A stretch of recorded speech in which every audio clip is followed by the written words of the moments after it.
Surprise. Wow, तुम तो हमेशा मुझे सरप्राइज कर देते हो। तुम्हारा मंगलसूत्र कहाँ है? वो तो मैंने उतार दिया। तुम मुझसे मिलते हो ना तो मुझे गिल्ट लगता है कि मैं अपने हस्बैंड को धोखा दे रही हूँ। लेकिन क्या है कि तुम मंगलसूत्र में और सुंदर लगती हो। जाओ पहन के। क्या यार, अच्छी लग रही हो। लड़कियों पे मंगलसूत्र का tag. This is my swag.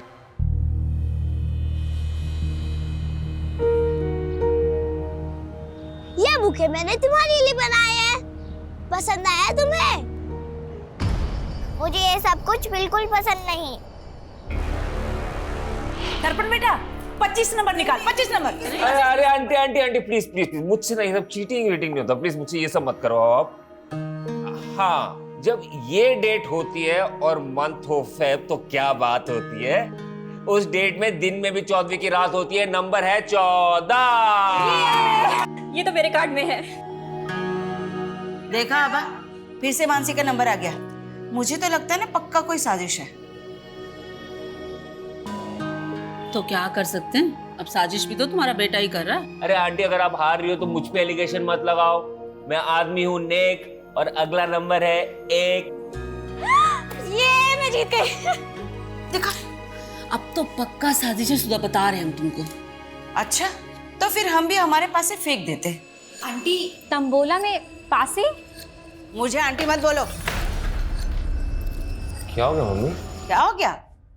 अब तुम्हारे कारण मेरी और आभा की बचपन की दोस्ती ना बिना कट्टी के टूट जाएगी। क्यों? क्योंकि मैंने इस आभा की बेटी को अपनी बहू बनाने का फैसला किया है। अरे वाह। ये रिश्ता हम दोनों सहेलियों को रिश्तेदार बना देगा। क्यों, बनोगी ना हमारे घर की बहू?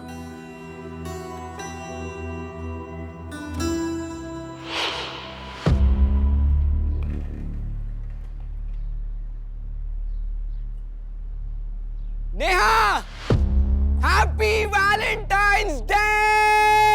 I love you Neha.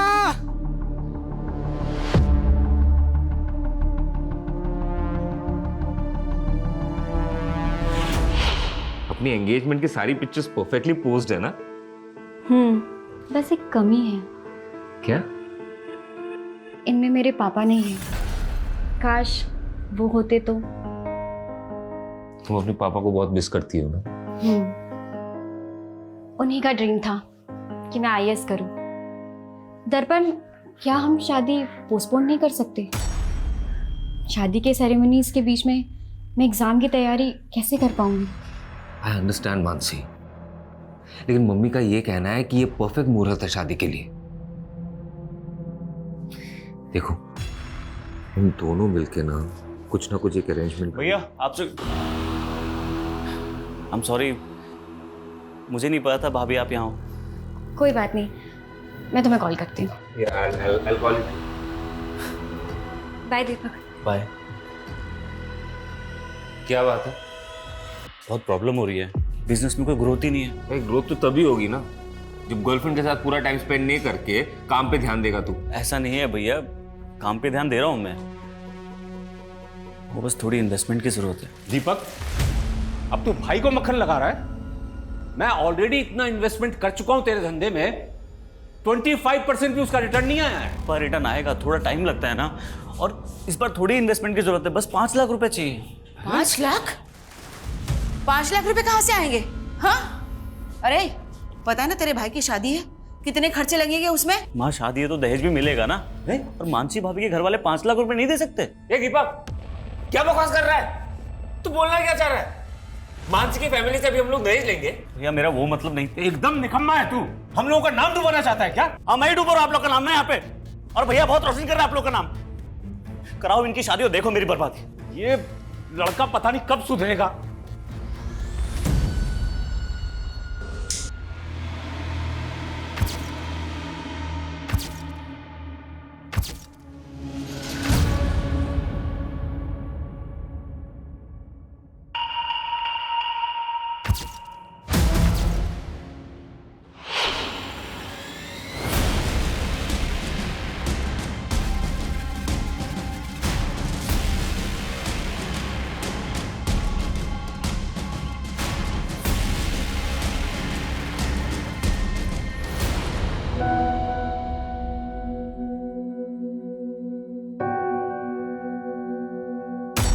मैं तुम्हारे बिना जी नहीं सकता मानसी, लेकिन तुम्हारे लिए मर तो सकता हूं।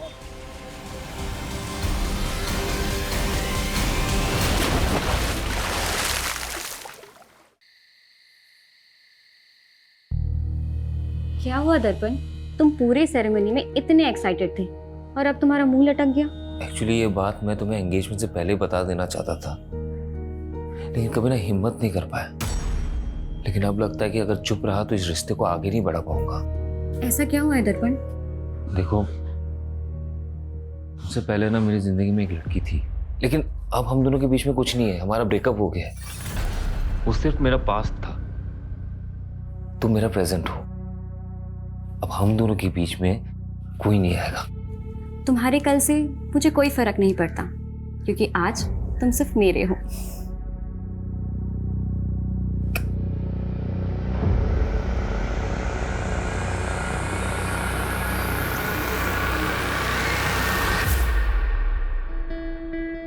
अरे वाह, ये हुई ना बात। बहुत प्यारी लग रही हो, किसी की नजर ना लगे। थैंक्स मम्मी जी। अच्छा बेटा, तुम कोचिंग क्लास पढ़ाते हुए महीने का कितना कमा लेती हो? यही कोई 18,000। तुम्हें पता है, मेरा दर्पण ना हर महीने अपनी पूरी तनख्वाह मेरे हाथ में लाके रखता है। तुम भी वैसा ही करोगी ना? वो मैं आपको आधी सैलरी दे दूंगी। आधी क्यों? क्योंकि अब मेरी दो मम्मी जी हैं, तो अपनी आधी सैलरी मैं अपनी मम्मी जी को दूंगी। देखो बेटा, आभा ने तो तुम्हारा कन्यादान कर दिया है ना, अब तो तुम इस घर की गृह लक्ष्मी हो, इसलिए तुम अब से पूरी की पूरी तनख्वाह ना मुझे ला कर देना, ठीक है? जी मम्मी जी।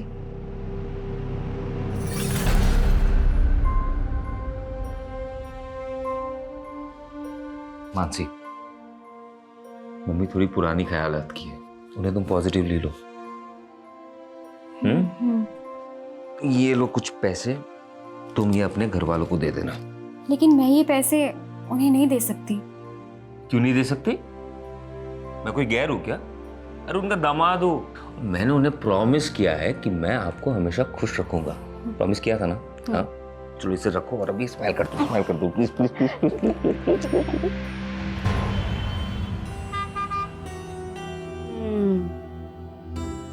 अच्छी है ना?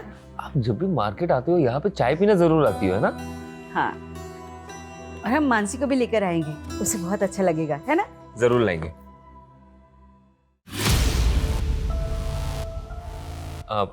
माँ आप चाय पियो, मैं बस 1 मिनट में आया। यहाँ पे क्या कर रही हो? तुम्हें देखने आई थी। तुम मुझे बुला सकते हो पर मैं नहीं। क्यों पीछा कर रही हो? तुम्हें पता है ना मैं शादीशुदा हूँ। मेरे पापा के गुस्से की सजा मुझे मत दो। बातों का अब कोई फायदा नहीं कोमल, मैं अपने शादी से खुश हूँ। तुम सिर्फ मेरे थे, मेरे हो और मेरे ही रहोगे। मैं तुम्हें किसी और के साथ नहीं देख सकती। प्लीज सीन क्रिएट मत करो, रियली सॉरी।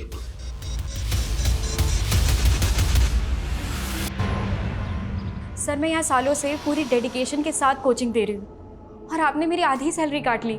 देखो मानसी, तुमने अपनी शादी के लिए 10 दिन की छुट्टी ली थी, तब मैंने 1 पैसा नहीं काटा। लेकिन उसके बाद तुमने यूपीएससी एग्जाम के लिए और 15 दिन की छुट्टी ले ली। लेकिन सर, ये छुट्टी तो आपने ही मुझे खुद दी थी और कहा था कि एग्जाम की तैयारी मैं अच्छे से करूँ। हाँ दी थी, क्योंकि मुझे लगा था कि तुम अच्छे रैंक से पास हो जाओगी तो यहाँ ज़्यादा से ज़्यादा स्टूडेंट्स आकर तुमसे पढ़ेंगे। लेकिन तुमने तो एग्जाम भी क्लियर नहीं किया। अब मेरा फ़ायदा नहीं होगा तो मैं तो पैसे काटूंगा ही ना। अरे मानसी, अपनी शादी में इनवाइट नहीं किया मुझे, अब तक नाराज हो? नमन प्लीज स्टॉप बॉदरिंग मी।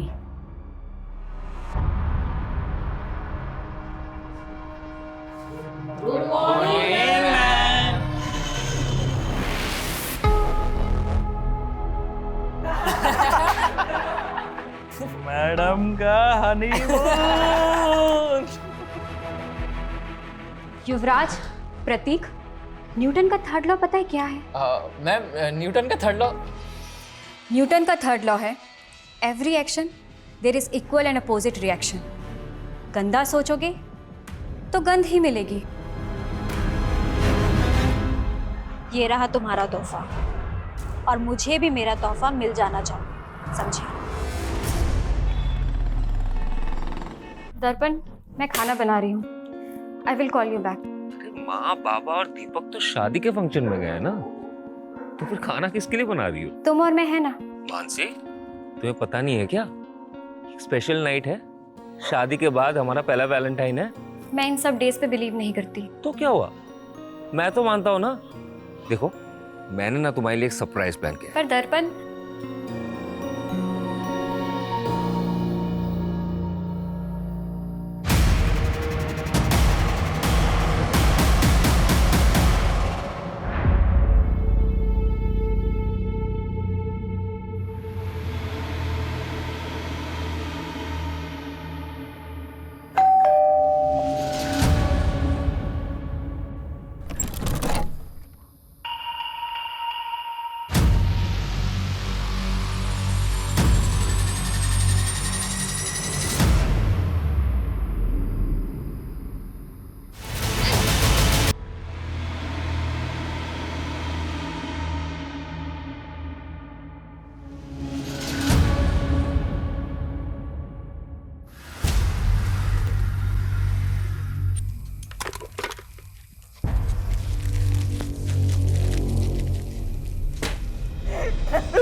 कौन कौन था यहाँ पे? मैं और मानसी थे सर। शादी के बाद ये हमारा पहला वैलेंटाइन था। मानसी, क्या क्या हुआ? मानसी, पीछे हटिया। सर लगता है क्रिमिनल ये लॉक तोड़ के अंदर आए होंगे, क्योंकि लूट के भी निशान लग रहे हैं सर। कहीं किसी गैंग का काम तो नहीं सर ये? मानसी, मानसी,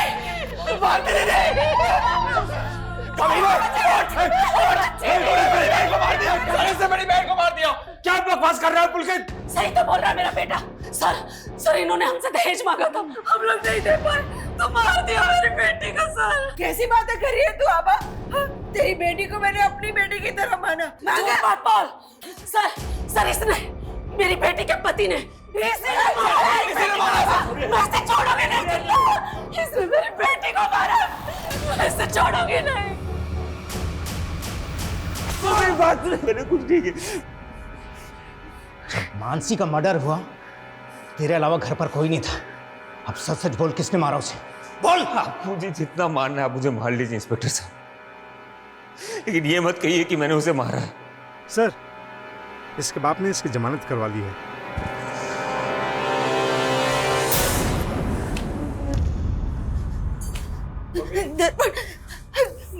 मेरा बच्चा।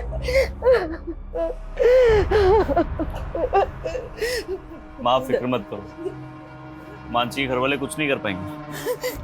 मेरी बात हुई है लॉयर से, वो सब संभाल लेगा।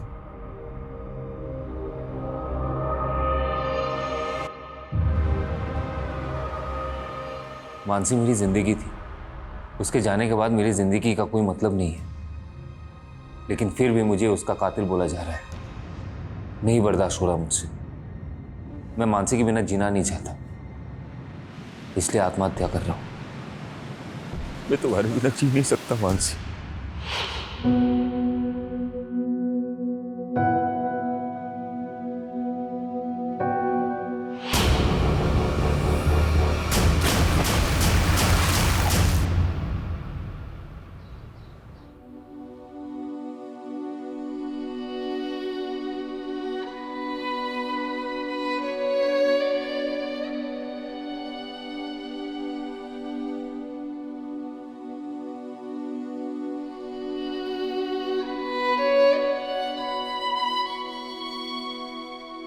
दस साल हो गए हैं जब से ये दोनों गए हैं ना, जैसे जीवन की खुशी ही चली गई।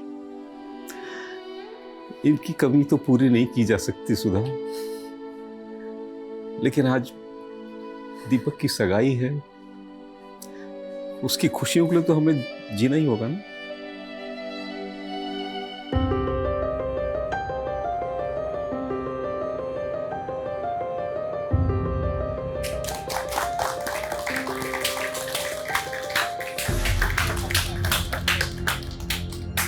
वाह सुधा वाह, मेरी बेटी की जिंदगी बर्बाद करके अब दूसरे के घर की बेटी की जिंदगी बर्बाद करने चली है।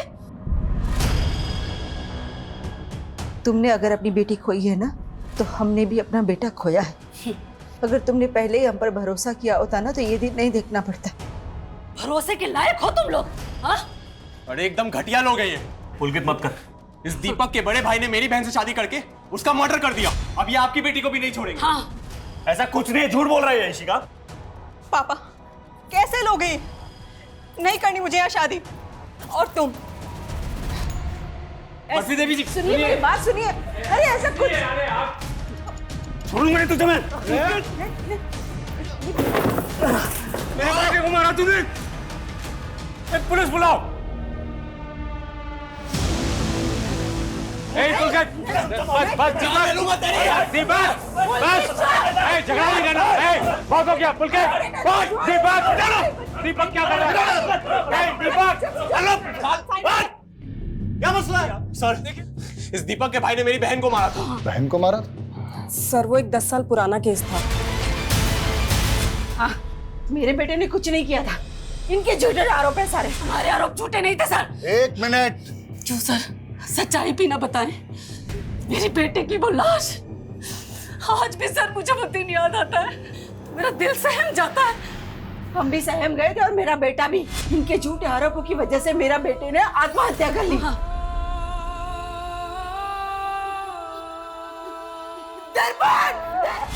आप दोनों के परिवारों के साथ जो कुछ भी हुआ है उसे हम समझ सकते हैं, लेकिन आप नहीं समझ सकते सर। हमें तो 10 साल से इंसाफ भी नहीं मिला। मैं उस केस को फिर से देखूंगा। अभी आप प्लीज यहां से जाइए। और तुम दोनों एक दूसरे के साथ मारपीट करके कानून को हाथ में लेने की गलती मत करना। लेकिन sir please, I request you. चलिए लेके जाइए इनको। चलिए आप लोग। और आप लोग भी।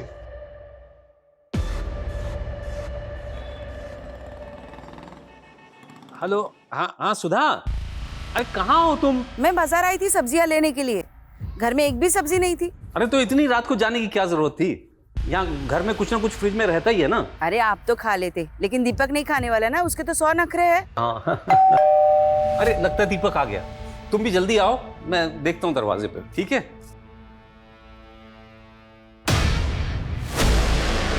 आज सुबह ना खीर बनाई है मैंने। आपकी सास को बहुत पसंद है ना, लेते जाइएगा उनके लिए।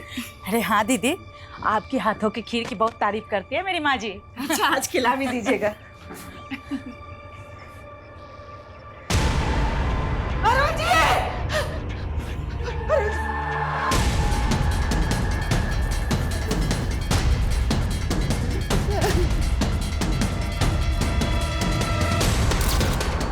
सर ये देखिए सर, दरवाजे पे फोर्स्ड एंट्री के साइन भी, और घर की हालत देखकर लग रहा है कि लूट भी हुई है। कैसे हुआ ये सब? जब ये सब हुआ तो मैं और माँ घर पर नहीं थे। सर सुधा जी मार्केट ही गई थी, मैं भी उनके साथ अंदर आई और अंदर आके देखा तो अरुण जी की लाश पड़ी थी। लाश देख के मुझे 10 साल पुरानी घटना की याद आ गई सर। 10 साल पहले भी उनकी बहू मानसी के साथ में ऐसा ही हुआ था। आपको किसी पे शक है? मानसी का भाई पुलकित, उसी ने किया ये। सर इनके नेबर का कहना है कि 10 साल पहले मानसी के साथ भी बिल्कुल ऐसा ही हुआ था, और तब भी घर में लूट हुई थी। हाँ सर, मानसी भाभी के साथ भी ऐसे ही हुआ था, पर उस वक्त उसके भाई ने मेरे भाई दर्पण पे सारा आरोप लगा दिया। क्या पता आपने क्या छुपा रहा हो। आप ये कहना चाहते हो कि 10 साल पहले पुलकित ने अपनी बहन के साथ भी? पता नहीं सर, पर मेरे पापा को तो उसी ने मारा है। अगर दोनों केसेस की मॉडस ऑपरेंडी वाकई में सेम है, तो हमें मानसी के मर्डर केस को भी स्टडी करना पड़ेगा। मानसी का मर्डर केस अभी तक सॉल्व नहीं हुआ है। अरुण जी की बॉडी को पोस्टमार्टम के लिए भेज दो, और इस पुलकित को बुलाओ जरा police station. Okay sir. Sir वो दीपक फंसा रहा है मुझे क्या मिलेगा उसके बाप को मार के? कल तक अपनी बहन के लिए इंसाफ मांग रहा था तू, कहीं बदला तो नहीं ले लिया तूने? सर आप पुलकित को ऐसे अरेस्ट नहीं कर सकते, उसने कुछ नहीं किया है। वो कल शाम से घर पे ही था सर। देखिए वो हम पता करेंगे कि कल शाम को वो कहाँ पे था। हमने वार्निंग देकर छोड़ा था उसको जब उसने दीपक की पिटाई की थी, पर अब नहीं। अभी आप प्लीज यहाँ से जाइए और हमें अपना काम करने दीजिए। मानसी और अरुण के मर्डर की पोस्टमार्टम रिपोर्ट में काफी सिमिलैरिटीज हैं। दोनों केसेस में पीठ पे एक ही तरह से और एक ही तरह के चाकू से वार हुआ है। और दोनों ही मर्डर वेपन्स पे फिंगरप्रिंट्स नहीं है, मतलब साफ है सर। ये कातिल ने ग्लव्स पहन रखे हों। क्राइम सीन पे मेन लॉक को तोड़ा गया है, फिर लूट हुई है, लेकिन कोई भी अननोन फिंगरप्रिंट डिटेक्ट नहीं हुआ है। अच्छा सर, मानसी केस में पुलिस की थ्योरी थी कि ये काम किसी गैंग का हो सकता है, लेकिन ऐसे किसी गैंग का अभी तक पता चला नहीं है। और अरुण के केस में भी कोई क्लू नहीं मिल रहा है। दोनों ही केसेस में या तो क्रिमिनल एक ही है, या अगर अरुण का कत्ल किसी और ने भी किया है तो उसने मानसी के मर्डर केस का मॉडस ऑपरेंडी कॉपी किया है। लेकिन अरुण के केस में किसी ऐसे इंसान का पता नहीं चल रहा जिसकी अरुण के साथ या अरुण की फैमिली के साथ कोई रंजिश हो, सिवाय मानसी की फैमिली के। और ये पुलकित भी कुछ भी नहीं होगा। ये मानसी के मर्डर केस में दर्पण प्राइम सस्पेक्ट था, जिसने कि सुसाइड कर लिया था। मैं तुम्हारे बिना जी नहीं सकता मानसी। लेकिन उसके बाद पुलिस की सस्पेक्ट लिस्ट में एक कोमल नाम की लड़की थी, जो कि दर्पण की एक्स गर्लफ्रेंड थी। हाँ सर, लेकिन उस पर कोई आरोप साबित नहीं हुआ था। और सोचने वाली बात यह है कि 10 साल बाद वो अरुण का कत्ल क्यों करेंगे? अगर हमें अरुण के कत्ल और मानसी के मर्डर केस को जोड़ के देखना है तो हमें मानसी मर्डर केस के हर साक्ष्य से पूछताछ करनी होगी। मैंने एसीपी साहब से केस रीओपन करने की परमिशन ले ली है। तुम मानसी और दर्पण की फैमिली की सारी डिटेल्स निकालो, तब तक मैं इस कोमल से मिलके आता हूँ। सर, दर्पण मेरा पास था और अब मैं किसी और की पत्नी हूँ। आप प्लीज़ पुरानी बातें करके मेरी मैरिड लाइफ डिस्टर्ब कर रहे हैं। अब ये एक डबल मर्डर केस है, इसलिए पूछताछ में आपको हमारा सहयोग करना ही होगा। सर, मैं पहले ही सब कुछ बता चुकी हूँ। तो फिर से बता दीजिए, मानसी और दर्पण की शादी के बाद क्या आप कभी दर्पण से मिली? तुम्हें पता है ना मैं शादीशुदा हूँ। तुम सिर्फ मेरे थे, मेरे हो और मेरे ही रहोगे। मैं तुम्हें किसी और के साथ नहीं देख सकती। नहीं। 10 साल पहले वैलेंटाइन डे की रात को जब मानसी का मर्डर हुआ था, तब आप कहाँ थे? सर, मुझे नहीं याद है, और मैं भला मानसी को क्यों मरवाऊंगी। ये रहा तुम्हारा तोहफा, और मुझे भी मेरा तोहफा मिल जाना चाहिए।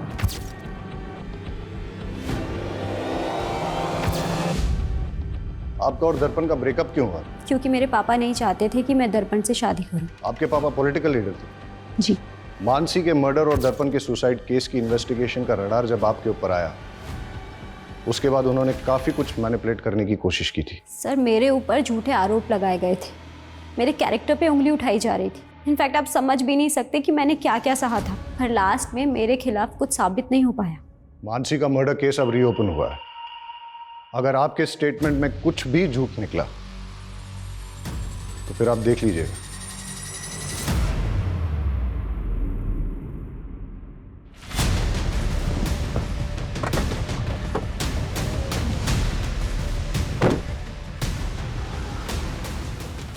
निशा जी, आप यहाँ क्यों आए हैं? तुम लोगों की वजह से पुलिस मेरी बेटी को परेशान कर रही है। अगर इन सब बातों की गाज मेरी पॉलिटिकल इमेज पर पड़ी तो मैं तुम लोगों को छोड़ूंगा नहीं।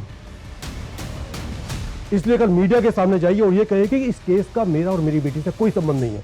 आपको अपनी इमेज की पड़ी है और हम अपना बेटा और बहू खो करके चुप बैठ जाएं। अरुण जी, कहीं ऐसा ना हो बहू और बेटे के पास में पूरा खानदान पहुंच जाए।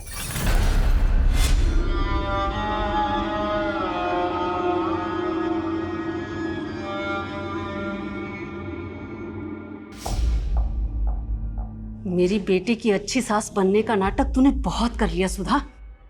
आभा, तुझे अभी भी अपनी बेटी की ही पड़ी है? अरे मैंने तो अपना बेटा, अपनी बहू, अपने पति तक को खो दिया है। तुझे याद है, हम दोनों ने अपने बच्चों के लिए कई सपने देखे थे। वो सब एक छलावा था। मेरी बेटी की हाय लगेगी तुझे, और तुझे तेरे किए की सजा जरूर मिलेगी, देख लेना। मतलब ये सब कुछ तेरा बेटा? उसे अंदर भेज के ये मत सोच लेना कि मैं झुक जाऊंगी। उसे तो मैं छुड़ा ही लूंगी, लेकिन तुझे कहीं का नहीं छोड़ूंगी, याद रखना।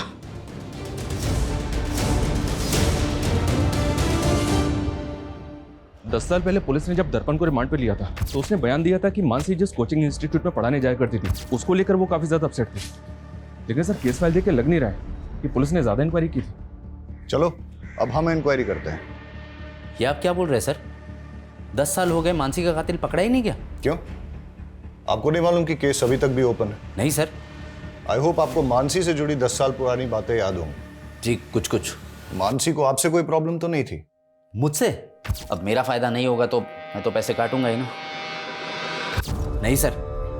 उनके पति ने स्टेटमेंट दी थी कि उनको इंस्टीट्यूट में किसी बात से स्ट्रेस था। ऐसा कुछ हुआ था इंस्टीट्यूट में 10 साल पहले? हाँ सर, एक बात है, मानसी ने इंस्टीट्यूट के 2 स्टूडेंट्स की कंप्लेंट की थी। कंप्लेंट? कैसी कंप्लेंट? मैडम का हनीमून। एक्चुअली तब मानसी नहीं चाहती थी कि उन दोनों पे कोई पुलिस कंप्लेंट हो या उनका करियर बर्बाद हो, लेकिन हाँ, मैंने उन दोनों को रेस्टिकेट कर दिया था। आप हमें उन स्टूडेंट्स के नाम, फोन नंबर और एड्रेस दे दीजिए, और मानसी 10 साल पहले जिन जिन स्टूडेंट्स को पढ़ाती थी उन सब की डिटेल्स भी दीजिए।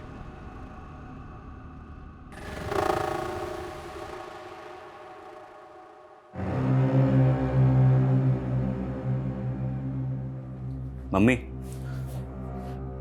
ये लो, दवाई खा लो।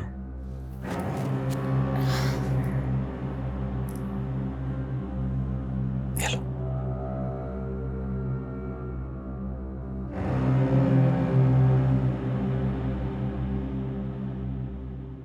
मम्मी, मुझे लगता है ना, इस घर में मनुष्यत का दाग लग चुका है। हम एक काम करते हैं, इस घर को बेच देते हैं और कहीं और जाके फिर से नई जिंदगी की शुरुआत करते हैं। Mummy, mummy, mummy, mummy, mummy, अब ठीक? मम्मी,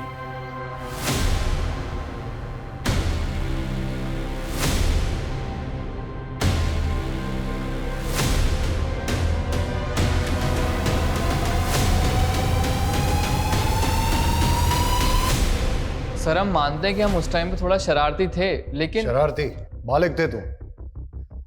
क्लास में न्यूड स्केच ड्रॉ किया और अपनी टीचर पर अभद्र कमेंट लिखा। इसी की वजह से तुम्हें इंस्टीट्यूट से रस्टिकेट किया गया था, है ना? और हो सकता है कि बदला लेने के लिए तुमने मानसी को... नहीं नहीं सर, माना तब हमसे गलती हो गई थी सर, लेकिन हमने कोई क्राइम नहीं किया सर। औरतों पे अभद्र टिप्पणी करना, 10 साल पहले तो इसमें बेल भी हो जाती थी, अब तो बेल भी नहीं होती इसमें। सर लेकिन क्या सबूत है कि हमने ही मानसी मैम को मारा था? 10 साल बाद तुम दोनों को ढूंढ लिया ना, सबूत भी ढूंढ ही लेंगे। इन दोनों लड़कों के पिछले 10 साल की हिस्ट्री निकालो। सर लेकिन ये दोनों लड़के मानसी के ससुर अरुण को जानते तक नहीं, तो फिर ये अरुण को क्यों मारेंगे? लेकिन दोनों के पास मानसी को मर्डर करने का मोटिव है। अब तो इन्वेस्टिगेशन में आगे जाके ही पता चलेगा कि दोनों केसेस में क्रिमिनल सेम है या दोनों केसेस अलग अलग है। सर, पिछले 10 साल का सबसे बड़ा राज तो हमारे सामने आया ही नहीं। कौन सा राज? मैंने इन दोनों फैमिलीज का पिछले 10 साल का ब्यौरा निकाला।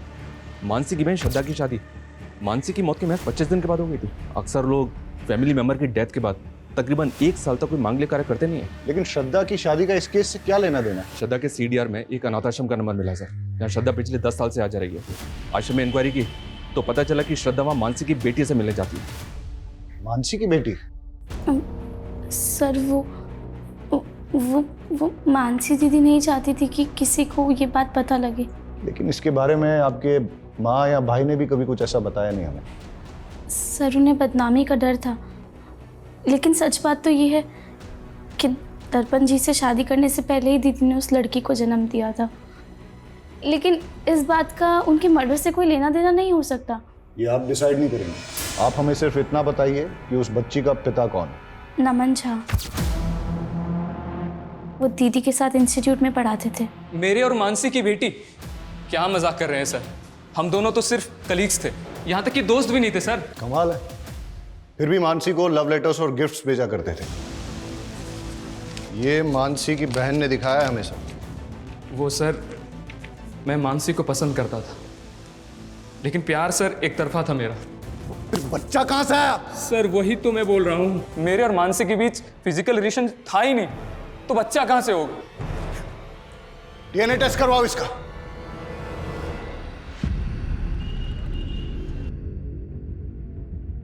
मैंने तुझे बोला था ना, इस दर्पण से दूर रहना। फंस गई ना पुलिस के चक्कर में। पापा ये सब कुछ आपकी वजह से हुआ है।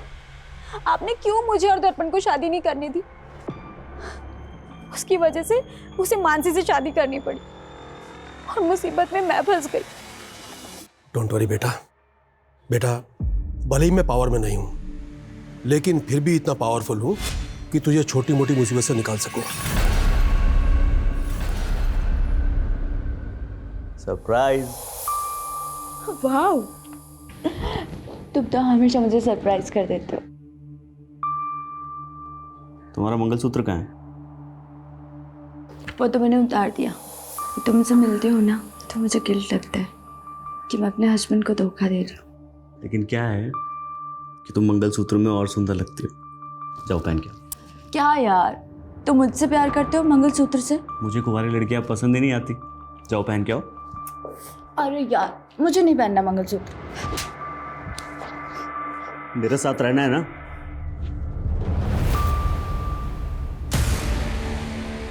इधर आओ। बस हो गया हो गया। अच्छी लग रही हो। लड़कियों पे मंगलसूत्र का tag. This is my swag. Sir Naman का डीएनए तो उस बच्ची के डीएनए से मैच नहीं हुआ, लेकिन उस बच्ची का डीएनए मानसी के प्रेजर्व्ड डीएनए से 50% तक मैच हो गया। जेनेटिक मैच 50%, मतलब बच्ची मानसी की नहीं है, लेकिन मानसी की फैमिली में से ही किसी की है, इसलिए डीएनए मैच 50% ही मिला है। श्रद्धा ने जो स्टेटमेंट दिया है वो भी गड़बड़ है सर। मर्डर से पहले मानसी रेगुलर इंस्टीट्यूट जा रही थी। अगर तब वो प्रेग्नेंट होती तो सबको पता होता। और श्रद्धा ने ये भी नहीं बताया कि उसकी डिलीवरी कहाँ हुई थी। सर मैं बहुत डर गई थी, मुझे कुछ समझ में ही नहीं आ रहा था कि मैं आपको क्या जवाब दूं। तो बच्ची आपकी है, लेकिन अनाथ आश्रम के रिकॉर्ड में उस बच्ची की माँ का नाम मानसी क्यों है? सर श्रद्धा के साथ धोखा हुआ था। 18 की भी नहीं हुई थी सर, और सिद्धार्थ ने इसकी जिंदगी तबाह कर दी। सिद्धार्थ, मेरी बहन नाबालिग है, तुझ पे रेप चार्ज लगेगा। नहीं दीदी, ये क्या कह रहे हो? सिद्धार्थ मुझसे बहुत प्यार करता है। आ रहा तुझे ये? नहीं दीदी, मैं उससे बहुत प्यार करता हूँ, मैं शादी भी उसी से ही करूँगा। बाद में वो मुकर गया और हम इज्जत के डर से आपके पास नहीं आ पाए, और डॉक्टर ने भी इसका अबॉर्शन करने से मना कर दिया। इसलिए दीदी भी टेंशन में थी, तो हमने श्रद्धा को मामा के घर भेज दिया। हम सोच ही रहे थे कि उस बच्ची का क्या करें, तभी मानसी का मर्डर हो गया। मैंने अपनी छोटी बेटी के दाग को छुपाने के लिए अपनी मरी बेटी के नाम का इस्तेमाल किया। कहीं ऐसा तो नहीं कि आपने मानसी को इसलिए मरवाया ताकि उसके साथ साथ आप अपने किसी काले कारनामे का राज भी दफन कर सकें? हम मानसी को मारने के सपने में भी नहीं सोच सकते सर। उसे दर्पण के घर वालों ने मारा है, ये बात मैं आपको लिख कर दे सकती हूँ। सर ये मानसी मर्डर केस में इतने सारे सस्पेक्ट एक के बाद एक हमारे सामने आए, लेकिन मानसी के भाई बहन और माँ के अलावा किसी का भी अरुण से कोई कनेक्शन नहीं मिला। सर हमारा खबरी इस केस में लूट करने वाले गैंगस्टर्स की इन्फॉर्मेशन निकाल रहा था, तो एक प्रोस्टिट्यूट से उसे पता चला कि एक हिस्ट्री शीटर उसका रेगुलर कस्टमर था, और उसने नशे में उससे कहा था कि 10 साल पहले किसी नेता ने उसे सुपारी दी थी।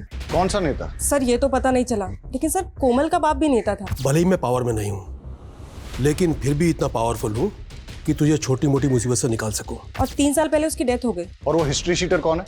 सर बबलू नाम है उसका, मारपीट लूटपाट के केस में कई बार अंदर आ चुका है। उठा के लाओ इस बबलू को। नहीं सर, मैंने कोई सुपारी नहीं ली थी सर। हमको सब पता है, तेरा वो नेता कमलेश चौधरी के कार्यकर्ताओं के साथ उठना बैठना है ना। अब किसकी सुपारी ली थी और किससे ली थी? हाँ सर, मैंने सुपारी ली थी, पर वो मुझे नेताजी ने नहीं, उनकी बेटी ने दिया था। ये रहा तुम्हारा तोहफा, और मुझे भी मेरा तोहफा मिल जाना चाहिए। तुझे कोमल ने सुपारी दी थी? हाँ सर, पर सर मैंने किसी का मर्डर नहीं किया सर, मैं तो पैसे लेके भाग गया था। कोई भी मेरा नाम लेगा और आप मान लेंगे मैंने कोई सुपारी नहीं दी है। हमने उस आदमी को इतना तोड़ा कि उसने सब सच उगल दिया। अब आपसे भी सच उगलवाने के लिए ऐसा ही कुछ करें ठीक नहीं रहेगा। सच बोलिए। हाँ, मैंने दी थी सुपारी, पर सर उसने मानसी को नहीं मारा, वो तो पैसे लेके भाग गया था। जिस रात मानसी का कत्ल हुआ उस रात आप कहाँ थी? देखो मानसी, दर्पण आज भी मुझसे ही प्यार करता है। ये बकवास करने आई हो तुम यहाँ पे? अब सच तो तुम्हें स्वीकार करना ही पड़ेगा। डाइवोर्स दे दो दर्पण को। तुम्हें दोबारा मुझसे मत कहना, निकलो यहाँ से। लेकिन मैंने मानसी को नहीं मारा सर, मेरी गलती सिर्फ इतनी है कि मैंने दर्पण से प्यार किया। अगर आपने मानसी को नहीं मारा तो फिर किसने मारा है? सर हमने अरुण की बीवी पे नजर रखी थी, वो अक्सर एक कैफे में जाती है, और अरुण की हत्या वाली रात भी वो उसी कैफे में थी। वहां की एक फुटेज मिली है, ये देखिए। लेकिन सुधा ने तो कहा था उस रात वो सब्जी खरीदने गई थी। मैं सब्जी लेने गई थी, फिर वहां से चाय पीने का मन किया तो चाय पीने चली गई। इसमें कोई हर्ज है क्या? हम बस कंफर्म कर रहे थे सुधा जी। सर सुधा के सीडीआर के मुताबिक वो ज़्यादा किसी को कॉल नहीं करती थी, लेकिन उसके सीडीआर में एक नंबर ऐसा है जिससे वो लगातार टच में थी। किसका नंबर है ये? सुधाकर यादव, आगरा का नंबर है ये। सुधाकर यादव, ये नाम कहीं सुना है मैंने।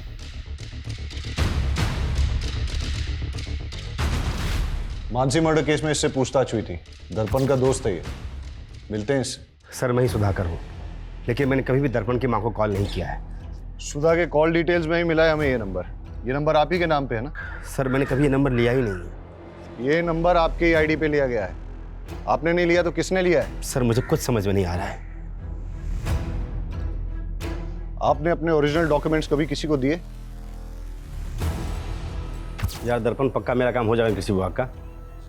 यार मानसी के फादर भी कृषि विभाग में थे, मानसी को वहाँ पे सब लोग जानते हैं, मुझे नहीं लगता कोई प्रॉब्लम होगा। फिर मानसी भाभी का खून हो गया और दर्पण ने सुसाइड कर लिया। मैं तुम्हारे बिना जी नहीं सकता मानसी। मैंने दीपक से कई बार कहा कि मेरे ओरिजिनल डॉक्यूमेंट्स दर्पण के पास है, प्लीज़ मुझे ला के दे दो, लेकिन उसने कहा कि उसे डॉक्यूमेंट्स मिले ही नहीं।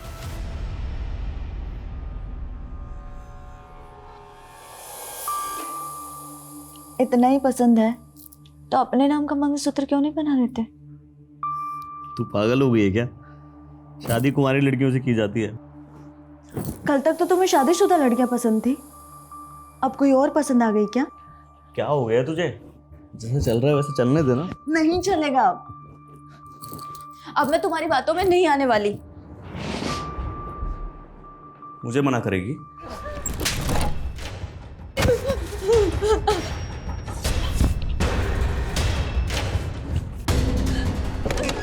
सुधाकर के बयान से लग रहा है कि उसके नाम पे लिया गया नंबर और कोई इस्तेमाल कर रहा है। नंबर ट्रेस पे डालो और पता करो कौन इस्तेमाल कर रहा है ये नंबर। सर अंजलि होटल में दर्पण के भाई दीपक ने एक लड़की को मॉलेस्ट करके उसकी जान लेने की कोशिश की। सर वो दोस्त थी मेरी, मैं हाथ नहीं उठाना चाहता था उस पर गुस्से में कंट्रोल नहीं होता मुझसे। और सेक्सुअल डिजायर भी कंट्रोल नहीं होता तेरा। दर्जनों अफेयर थे तेरे, कहीं मानसी पे भी तेरी बुरी नजर तो नहीं थी? नहीं सर। सुधाकर के डॉक्यूमेंट्स का मिसयूज करके फोन नंबर किसके लिए लिया? मैं इस बारे में कुछ नहीं जानता। जानता नहीं है या अपनी माँ के फोन से उस नंबर पे रेगुलर कॉल किया करता था? नहीं सर, मैंने ऐसा कुछ नहीं किया है।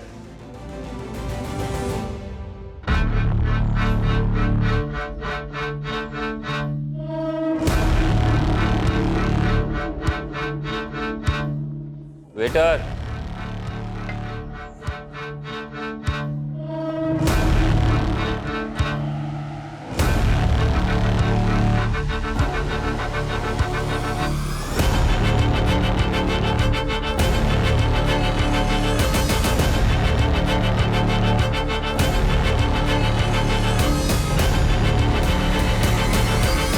आर यू श्योर ये आदमी वही है? कंफर्म नहीं है सर, पर वो आगरा जाने वाली बस में चढ़ा है। मैं उसी बस को फॉलो कर रहा हूँ। मैं उस बस के रूट वाले स्टैंड पे हूँ, मैं बस पे चढ़ता हूँ, तुम बस को फॉलो करो। Okay sir.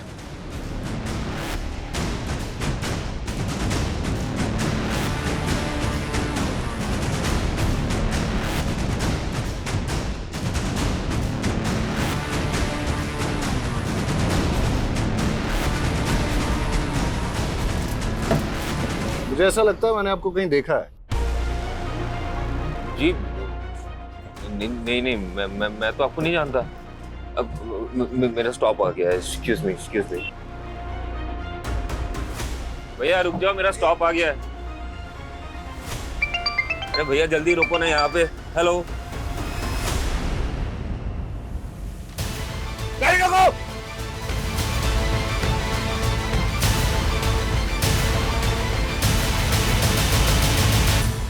बहुत शातिर चाल चली तूने दर्पण। मानसी के मर्डर केस में तुझे फांसी ना हो जाए, इसलिए अपना नाम और पहचान बदल ली। तेरी गर्लफ्रेंड कोमल ने हमें सब कुछ बता दिया है। सारे फसाद की जड़ तो वही है ना सर। मैं कोमल से बहुत प्यार करता था, उससे शादी करना चाहता था। मेरी माँ जब हमारे रिश्ता लेके उसके घर पे गई तो उसके बाप ने मेरी माँ की बहुत बेइज्जती की और ये मुझसे बर्दाश्त नहीं हुआ। तो मैंने कोमल को छोड़ के मानसी से शादी कर ली। लेकिन आए दिन कोमल मुझे ये एहसास दिलाती रही कि वो मुझसे कितना प्यार करती है। तुम मुझे बुला सकते हो, पर मैंने मेरे पापा के गुस्से की सजा मुझे मिली। बचपन से काफी लड़कियों ने मेरी प्रपोजल ठुकराया सर। मुझे ये सब कुछ बिल्कुल पसंद नहीं। I love you, Neha. कोमल एक लौती थी जो मुझसे बहुत प्यार करती थी। वो मेरे लिए कुछ भी कर सकती थी और ये बात मेरे लिए बहुत बड़ी थी। मानसी को धोखा देके मैं कोमल से मिलने लगा। मेरी माँ को मुझ पर शक हो गया तो उन्होंने मुझ पर नज़र रखने के लिए मेरे पीछे एक प्राइवेट डिटेक्टिव लगा दिया। उस प्राइवेट डिटेक्टिव ने हमारे कुछ फ़ोटोज़ खींचे, मेरे और कोमल के। कुछ दिन बाद वो फ़ोटोज़ मानसी ने देख ली। कहते थे कोमल सिर्फ तुम्हारा पास्ट थी और अब हम दोनों के बीच कोई नहीं आएगा, तो फिर ये क्या है? देखो मानसी, मैं कोमल को भुला नहीं पा रहा हूँ। बेहतर यही होगा कि तुम मुझे डिवोर्स दे दो। क्या? एक म्यान में दो तलवार तो नहीं हो सकती ना सर। तो मैंने वो तलवार चुनी जिसमें मोहब्बत की रवानगी थी। मेरी गलती सिर्फ इतनी थी सर कि मैंने दर्पण से प्यार किया और उसने मेरे लिए मानसी को मार दिया। सर जब मुझे ये बात पता चली तो मैं बहुत डर गई थी और मैंने उससे दूरी बना ली। मुझे पता था पुलिस एक दिन मुझे मानसी के कत्ल में सूली चढ़ाएगी, तो मैंने अपने कद काठी का एक भिखारी ढूंढा, उसे पैसों की लालच दी, उसे कपड़े दिए, उसे मारा और तालाब में फेंक दिया। और फिर हुलिया बदल के तू गायब हो गया और सुधाकर का आईडी था तेरे पास, उसके नाम पे तूने एक फोन नंबर भी ले लिया। एक बात बता मेरे को, तेरी इन काली करतूतों के बारे में तेरी माँ को पता है? और अपने पिता को क्यों मारा तूने? माँ उन्हें दिलासा देना चाहती थी कि मैं जिंदा हूँ। दर्पण तू जिंदा है? हाँ, हमारा बेटा जिंदा है। झूठ बोला तुमने मुझसे, इतने दिनों छुपा के रखा। अभी पुलिस को फोन लगाता हूँ मैं। नहीं, अरे क्या करे, कट कीजिए। अरे हमारा बेटा है वो। झूठ बोला तुमने मुझसे। उन्होंने मेरे सामने मेरी माँ को थप्पड़ मारा था और मुझे धमकी दिया कि अंदर करवा देगा। उस दिन तो मैं वहां से चला गया और घर वापस जाके पापा को, माँ हूं मैं, मेरे लिए मेरे बच्चे से बढ़कर कुछ भी नहीं। एक कातिल की माँ हो आप और अपने बेटे के गुनाह में बराबर की भागीदार हो। प्यार और ममता में लोग इतने अंधे हो जाते हैं कि वो ये देख ही नहीं पाते कि दर्पण जैसे लोग कितने खतरनाक हैं। इस तरह के लोग न तो रिश्तों की परवाह करते हैं, न ही जज्बातों की।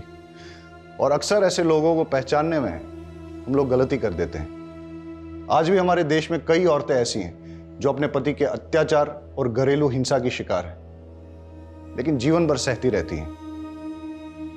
अगर अन्याय के खिलाफ आवाज न उठाई जाए तो उनका हश्र यह भी हो सकता है कि वो अपनी जान गंवा दे, जैसा कि मानसी के साथ हुआ।